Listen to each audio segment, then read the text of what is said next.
You are listening to the Slow Living Podcast, and I'm your host, Stephanie O'Day.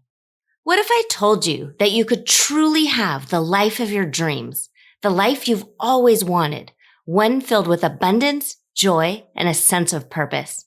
It's absolutely possible, and I see it each and every day with my coaching clients. It all starts with learning how to slow down. You deserve to live the life you've always dreamt about. Let's get started.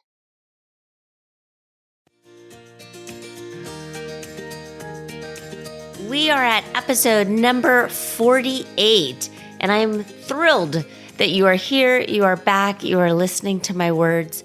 Give yourself a great, big, huge hug, a pat on the back, gold stars, sparkles, unicorn, not uniforms, that would be weird, unicorns, glitter, and just feel my love coming to you in your earbuds or in your car stereo or wherever you're listening to me, and just know that I think you're amazing and I think you are wonderful and you're doing a fantastic job.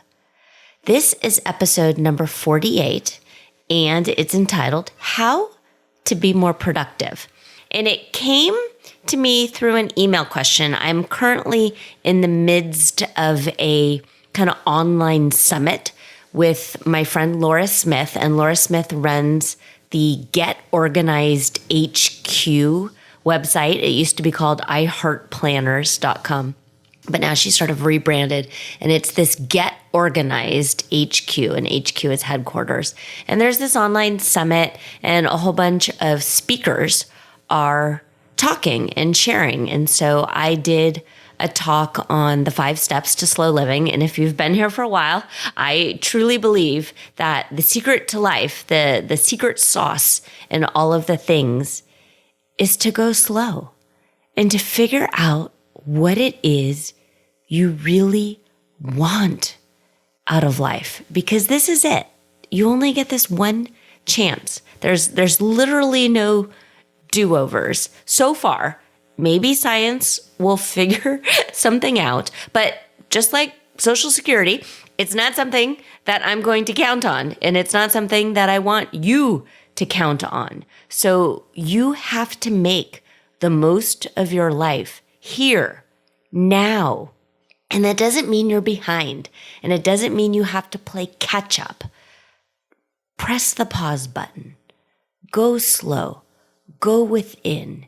Your inner voice, your inner guidance, the nudges from the universe, the answers from God, the little things that come to you when you are intentionally slow, that's what it's all about. You already know deep down inside what the next step is that you need to take. And all I'm asking is that you take it, that you trust yourself, that you tune out the noise coming from the media, the programming from maybe your early childhood, your parents, your teachers, your instructors telling you you're supposed to do this. This is what a successful grown-up looks like. This is what you need to do. You need to work until you die, blah, blah, blah. None of that sounds fun. None of that sounds interesting. None of that sounds like, oh, let's jump out of bed in the morning because I'm going to work real hard until I die. No, that's not fun. And that's what slowing down is all about. So the 5 steps to slow living, if you're jumping in right here, right now in episode number 48, there are 5. The first one, declutter, purge, remove, organize, maintain. The acronym is PROM. Get rid of all of the things in your life that are not serving you, that are not helping you, that are not helping you to feel calm, peaceful, tranquil, to live the life of your dreams. If it's not helping you, get rid of it. Don't look back. Put it in a hefty bag. Toss it to the curb. You're done. Number 2, figure out where it is you want to go. So what is the next step? Plan your GPS. Chart it out. Where is it that you want to go? I have a retirement app on my phone, and it sort of ticks down the hours and the minutes and the days until my quote unquote retirement. And there's a daily quote in it. And yesterday's quote was, you don't retire from something. You retire to something. So think about where you are right now. Where is it you want to go? Don't spend all your time thinking about how you don't like this house, you don't like this marriage, you don't like the carpet in the living room. That's not helpful thoughts. Start thinking, start daydreaming, start planning of what you do want. So you're not, again, the quote was, you're not retiring from something, you're retiring to something. And I'm using retire in this like big overarching thing. It doesn't matter if you're listening to this and you're in your 20s, 30s, 40s, 50s, 60s. I'm not suggesting that the secret of life is to retire. No, the secret of life is to go slow regardless of the age and stage you're in. I just happen to have that quote in my brain because I read it yesterday. So step 1, declutter. Step 2, know where you're going. Figure it out. Start making a plan. Step 3, while you're doing this plan, stay positive, stay thankful, stay grateful. You've got air to breathe. You've got water to drink. You've got birds that are chirping. There is a sunrise every day. There's a sunset every day. If you're listening to me, you've got Wi-Fi. I mean, think about how freaking amazing and wonderful and awesome that is. It didn't happen when I was in my, when did quote unquote Al Gore invent the internet? I think 99-ish is when I first really remember using it on a day-to-day basis. We had this old computer in the late and mid 90s and we had AOL dial-up. But think about how much has changed and how amazing that is, that every time you turn on the faucet, water comes out. So right now, as I'm recording it, I think, is it Mississippi that their local government says, do not drink the water? Well, my hope is that you have water right now that you can drink.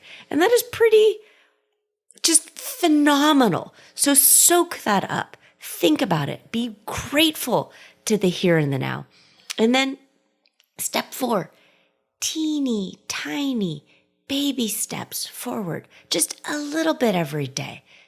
If you've got a great big huge project, set a timer in 10-minute chunks and work in those 10 minutes and just keep moving forward. You do not need to complete your life's work today. You do not need to complete your life's work tomorrow or next week or by the end of the calendar year because you created a New Year's resolution. No, that's going to feel uncomfortable in your body. And it's going to make you feel like if you're having a day off or you're taking a vacation, that you're falling behind because you're not putting the pedal to the metal and going towards your hopes and your dreams. Hoping and dreaming should be fun and it should be peaceful. And just imagine, it's kind of like My Little Pony floating on a cloud. It feels so wonderful. You have all the time in the world. Do not feel rushed. And then step 5, just tweak, fine tune, modify. If you're on a course and all of a sudden it's just not interesting to you anymore. You were going down this path and you thought maybe this was your life's work. This is what you were meant to do. And all of a sudden something happens and there's a big shift and it doesn't make sense to you anymore. Tweak, fine tune, modify. You are the adult in the room. You get to decide. You do you, and you do what feels right. Okay, so those are the 5 steps. And that was the talk that I've given to you before. And it was the talk that I gave in the Get Organized Now HQ summit that I'm in. And I got a message about when you're living slow, how do you be productive? How can you become more productive if you're trying to live a slow life? So that's a fantastic question. And the two things are not mutually exclusive. I feel like a productive member of society. I feel like a productive member of my household. I feel worthy as a human. I feel fantastic day in and day out, regardless of whether or not I checked things off a to-do list. So if you are not feeling productive, you're going to laugh at me, but the best thing is to stop and not go and try and accomplish more, but figure out why. Why don't you feel productive? What is it that you're trying to achieve? Do you think productivity equals success and success equals money or fame or fortune or accolades from members of society, members from your community, your Facebook friends? What is it you're trying to achieve here? What does productivity mean to you? And figure out why. Why do you want to have this, oh, I was so productive today feeling? So figure that out. And I can't answer those questions for you. I will tell you that if you spend a lot of time online and you spend a lot of time listening to the radio and watching TV and the news, you will feel like successful people work all the time. Successful people go and are busy and are constantly rushing to the next thing. And think about that and really think, are the people, and if you're equating success with money, that is something to really think about also. So if you feel right now as if you don't have a control of your finances and you're kind of drowning in debt and you don't have a plan to pay that off, you may think that working hard, doing a lot equals success, which brings in money. And I'd like you to kind of revisit that a little bit. And it's tricky. It's absolutely tricky if you do feel behind in your finances, if you do think you're not saving enough, if you are spending more than you're making and that kind of thing. So there's this quote, and I want to say it's actually from Eleanor Roosevelt, who is lovely and amazing. And I think we all agree that Eleanor Roosevelt was a phenomenal lady. So I am not knocking her, but I am going to knock this quote because the quote sort of haunted me in my younger years and definitely in my late 20s and early 30s when I was trying to figure it all out. And it was, the harder I work, the luckier I get. So I did feel like if I wanted to lie on the couch and watch a Bachelor marathon, that I was being lazy and that I was being unproductive and it was a waste of my time and I shouldn't be doing that. And I had negative voices in my head saying, come on, Steph, you should go do something. Go, I don't know, weed, go do dishes, go fold laundry, like do something. So a lot of times in order to combat those voices in my head that I don't like, I will fold laundry while binge watching some show or something like that. And I actually plan it now as self-care. And I put aside most of Sunday afternoon and I fold laundry in a nice, slow, methodical way. And I binge watch my shows. And if my show is not over and my laundry basket is getting down to the last few towels in the basket, I slow my roll, I slow my folding so I can make it last. And I do have that as self-care. But that quote, the harder I work, the luckier I get, isn't necessarily true. And my suggestion is to change that thought to, I'm on the right path. I make good choices. I recognize opportunities. I'm lucky right now. Everything I do well. Opportunities fall into my lap. And I'm going to use a school site as an example of hard work and luck and success and money. So let's right now just assume that the person who asked this question, how to be more productive, is really thinking and equating hard work and pushing and checking things off the list, equaling success, equaling money. And let's look at a school site, only because that's where I go each and every day. And the people who work the hardest on my school site actually get paid the least. So the one-on-one aides, the inclusion aides, the custodians, the people, well, our custodian doesn't work all that hard, but that's a different story. The people who are doing the hardest work actually get paid the least. So there's the hardest working people who are actually hands-on with the children, going, doing. They can't even leave the room usually to use the restroom properly. Same with nurses. I think we all know in a hospital, the nurses, the people who are actively doing the things work the hardest, and they don't actually get paid the most. So at a school site, who gets paid the most?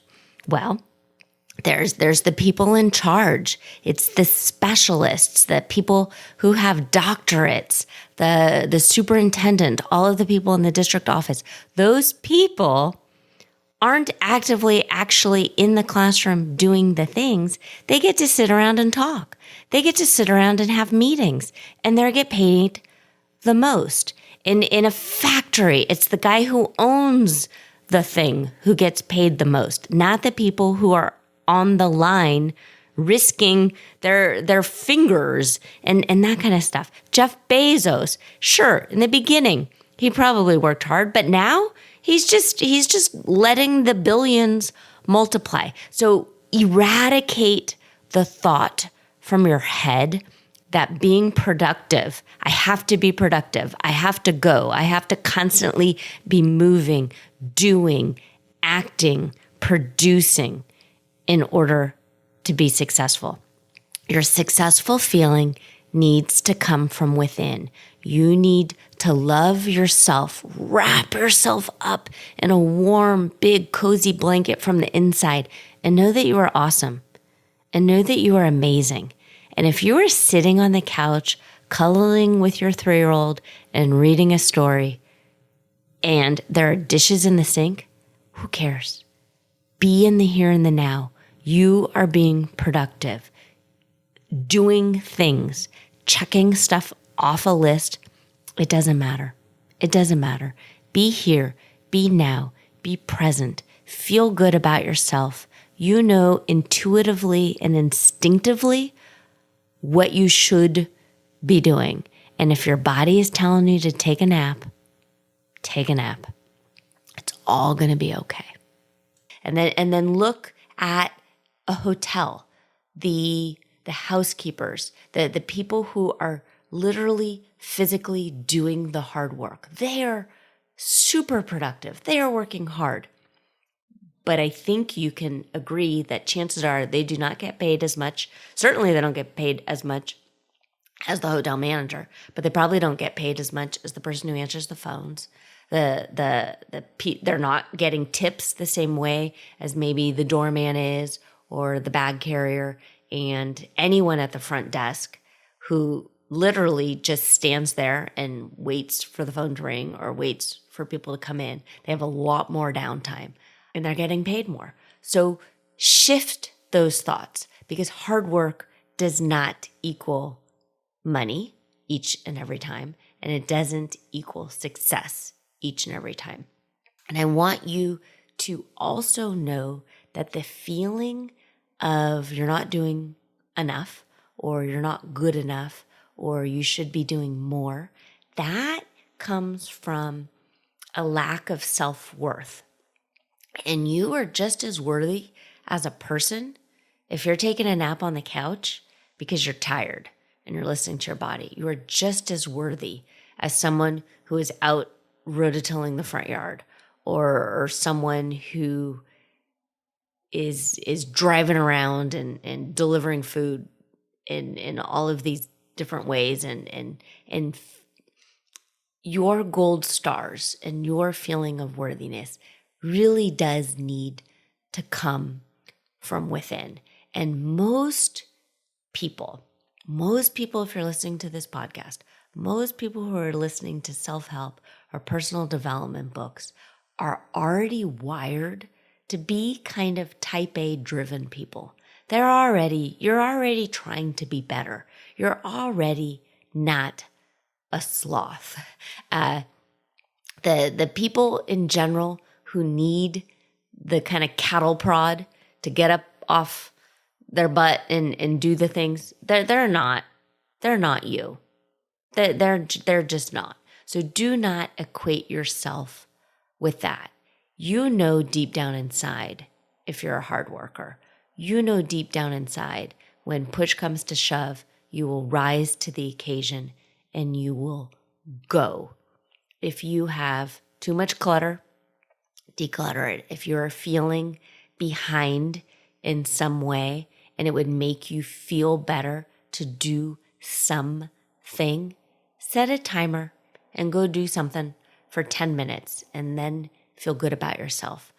But hyper driven, 110% all of the time, go mode isn't sustainable and it isn't healthy in the long term. You will absolutely burn yourself out. So I'm going to go back to a school site because we are now in the second week of school. Yesterday was day 5, so today's day 6. And the days leading up to the first day of school for me, for the principal, I'm a school site secretary. If you are wondering, like, why does stuff go to school? So I'm a school site secretary in an elementary school. So I love it. I love it. I get to customer service all day. I get to help people all day. I get to leave my work at my desk and come home and be the kind of mom and human that I want to be in my own house and walk Sheldon. And it's just wonderful. So I love my job. I love it. But I and the principal and absolutely every single one of those teachers were in overdrive the first few days back to work, trying to set up classrooms, trying to get class schedules out, and then the first day or two on the school site. Major overdrive. Were we productive? Yes. Did we get a lot done? Yes. Did we do more each day than any human should ever have to do? 100 and bazillion times, yes. We were in full throttle go mode. And then what happened? We had the weekend, we had the Monday back, and then we all crashed. Tuesday on our school site was as if we were attending a funeral. Everyone was tired. Everyone was spent. And it was only Tuesday. And that's what happens. When you are in go mode, go with a capital G, capital O, exclamation point, it is not sustainable. You feel great, you might feel productive, and you can do it for a day or two. You might even, in periods of high stress, be able to do it for a week or two. But your body will revolt.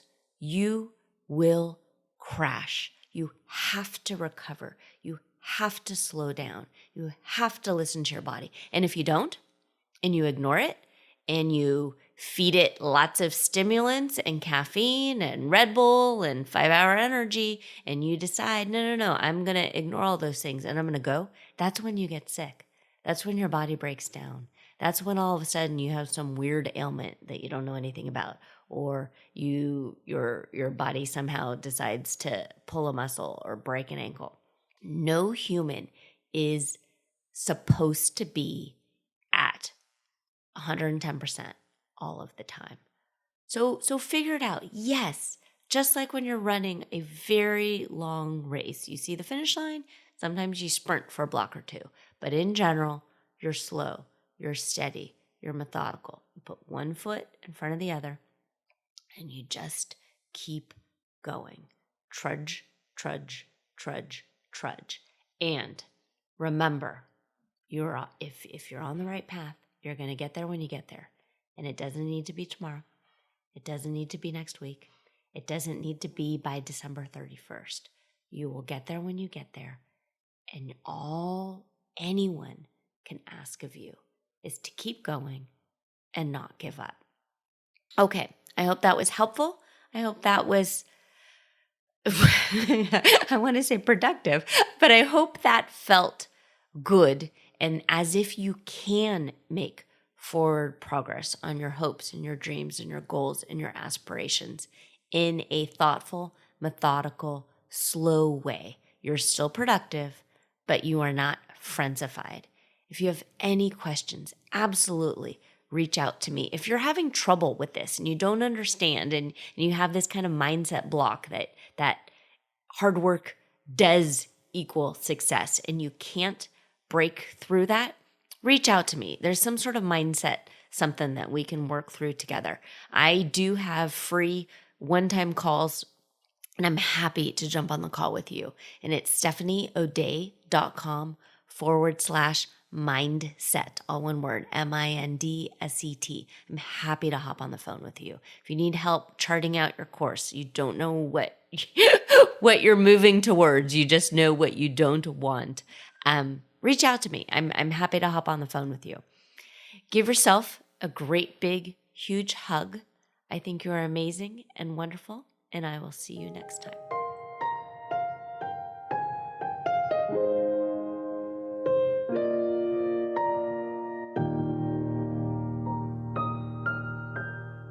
Do you have a slow living story to share? Leave me a voicemail at stephanieodea.com/podcast with any questions, comments, feedback, or testimonials, and I will be sure to include it in an upcoming episode. Also, if you found value in this episode, please share it with your family and friends and subscribe through your favorite podcast provider. The more you share, comment, and leave positive reviews, the more people we can reach and share the slow living lifestyle and messaging. Thank you, Slow Down Society, and have an absolutely wonderful day.